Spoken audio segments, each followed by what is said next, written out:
Larry Kislowitz, and welcome to Leadership Lenses, your 15-minute podcast designed to help heads of school, leaders, Menalim, and anyone else who wants to improve and enhance Jewish education. Today, we're going to talk about one of every head of school, or maybe almost every head of school's favorite topic, the board. If you've been a head of school, talked to a head of school, or heard a head of school complaining, you probably heard something about the board, how to work with the board, how to manage the board, what am I going to do with this board? And I can't tell you what to do with the whole board right now, but I can tell you that the right place to start is usually at the top, your president or your board chair. As a head of school or the top professional in any organization, that relationship, you and your president, is the most important relationship that you must nurture as long as you're in your job.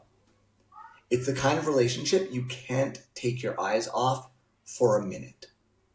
And so the question is, if you want to nurture this relationship, what do you do? Because this isn't somebody you've chosen to be friends with. It's not someone you've hired. It's someone that certainly in the beginning of your tenure, you probably didn't have much of a choice about. While it's a little bit uncomfortable at first, I found that if we sit down with the president, if you as a head of school initiate it and set some simple principles in place, you can fundamentally shift and change that relationship for the better and ensure that you have as successful a dialogue and partnership as you can. So number one, you sit down with your president. You've asked them in advance. You've asked them to make some time when they won't be interrupted. You're in a quiet spot where you won't be interrupted. So this is likely not your office in the middle of the day.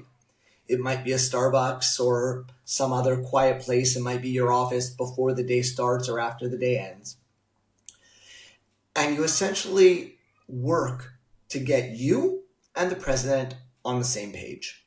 Now, you might be thinking the president has different priorities, and that's fine, but there's an underlying level at which you are. I promise you, you are on the same page. You just have to uncover it. And the best way to uncover it, shockingly, is to ask. I've dealt with many heads of school who are terrified of having this conversation. They think their president is going to laugh at them. They think their president's going to think they are, immature, not effective, not professional. But in every cases I've heard about, cases I've facilitated, I've had presidents ranging from your average person through your Fortune 500 CEO respond unbelievably positive. Now, what do? You sit down and you basically say to your president, this is number one, let's talk about what you, president, what you hope to accomplish over the coming year. Let's talk about what you hope to accomplish over your tenure. Why are you asking this? Two reasons. Number one, if you know whether or not you agree, you have a much better chance of managing and navigating. Number two, and this is perhaps the more important one, by asking your president what they want to accomplish, you flip the relationship. Rather than them seeing themselves as the one who has to corral or direct or push you, you turn yourself into the expert who is essential to help them achieve what they want. And again, if you drill down fundamentally, you tend to want things that are in the same direction. And once the president sees and feels that you as a head are there to support them, that you're the expert they can rely on, that you're there to guide them, they'll be much more willing to accept that guidance as long as you continue to give it carefully. So that's step one. I'll admit it's the hardest step. You don't have to think through the whole thing. What you need to do now is call, email, text, WhatsApp your president and say, I'd like to sit down and have a check-in before the year starts. When's a good time for you to spend 45 minutes or an hour together where we won't be interrupted? Once you do that, you're rolling. Now, number two is simple and still one that I see so many heads miss because, again, it's a little bit scary. The base rule between a head of school and a president, and this goes in both directions, but you can only control your half. The base rule is no surprises.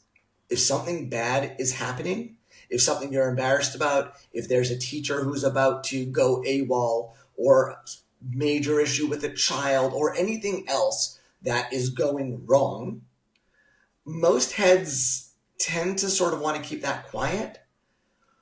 But the first thing that you should be doing as a head is calling the board president.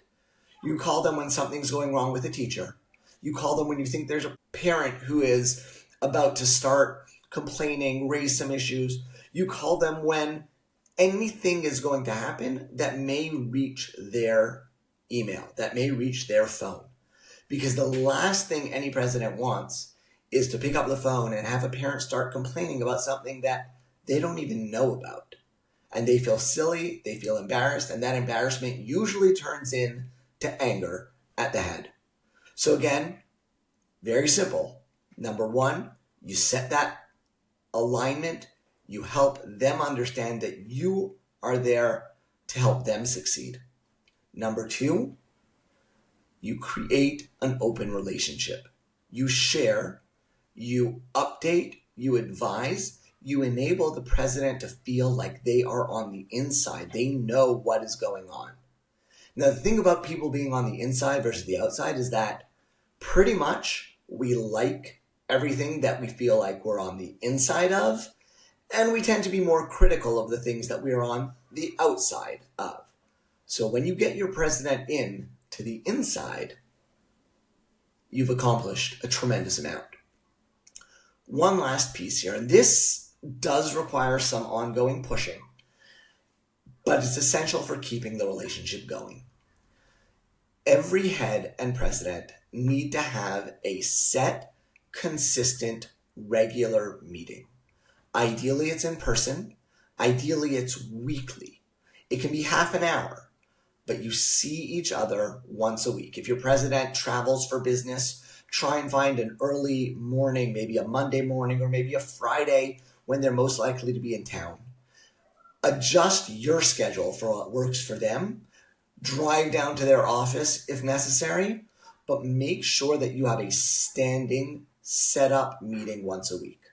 Now, what happens in a lot of cases is heads say, well, this week there's not much to talk about, don't really have an agenda, so I'm not going to set up the meeting. And, why don't we do this meeting as needed? What happens when you do meetings as needed?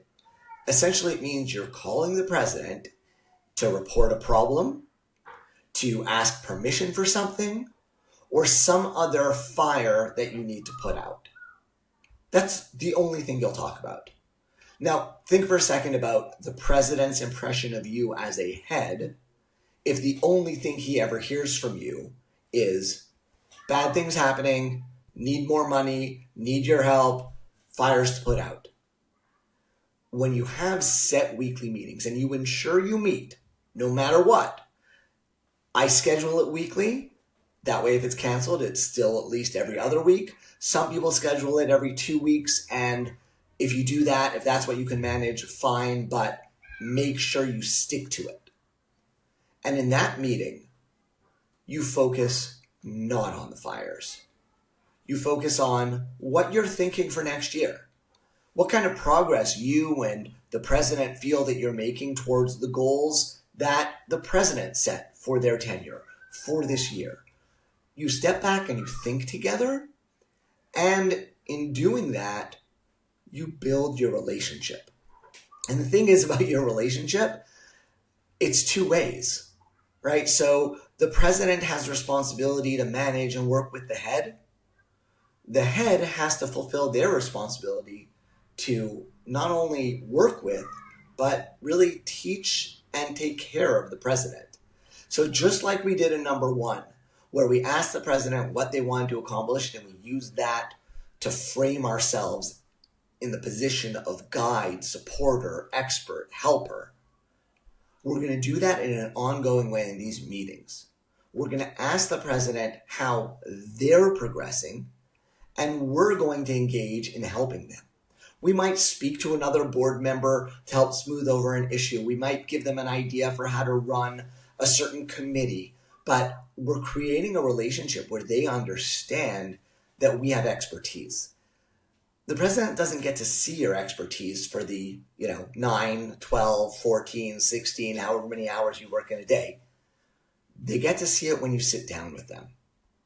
And that's extremely, extremely important. The presidents who have those meetings with heads emerge saying, wow, that's an impressive person. They're really thoughtful. I can't believe they're dealing with all these things. And the presidents who never meet with the heads simply form their opinion based on the complaints of parents and the fires that come to them from the head to put out. So you're having these weekly meetings. Ideally, you're thinking ahead, you're keeping a running list of thoughtful agenda items, and you're focusing on long-term strategy as much as possible. But there's one way that I want you to connect in as many of these meetings as possible, and it's really simple. I remember still how I felt when someone said this to me for the first time in a meeting. It was 20 years ago, but I remember how it made me feel. And it might sound silly and simple, but you're just going to stop. You're going to pause for a second. You're going to turn to your president and you're going to say, how are you? And you're just going to wait for an answer. But you're going to ask it in a way that conveys. You don't want, hey, fine, doing good. Oh, yeah, okay, fine, great, let's go on. You're going to ask it in a way that says to them, in these 3 words, I'm conveying that I care about how you're doing. And you will be surprised at how much they share in response. And that gives you, again, the opportunity to be the teacher, the supporter, the guide. And the more you do that, the more the president understands your skills, your abilities, your vision, and the more likely you are to have a productive, positive relationship. So those 3 simple practices can fundamentally change your relationship with your president. Open up by asking them what they need. Make sure that there are never, ever any surprises. And set up the consistent meeting in which you build the relationship. And the relationship is not them being your boss. Yes, they have a supervisory capacity on some level, but the relationship is the 2 of you partnering together and the president understanding how vital a role that you as a leader fill in accomplishing what they want to accomplish and what needs to be accomplished for the school. Try it out. I would love to hear what you think. If you want to tell us what you think, you can reach us at Barry Kislowitz on LinkedIn, Substack Leadership Lenses, or on our website, kislowitzconsulting.com. We look forward to hearing from you. Have a wonderful day and happy leading.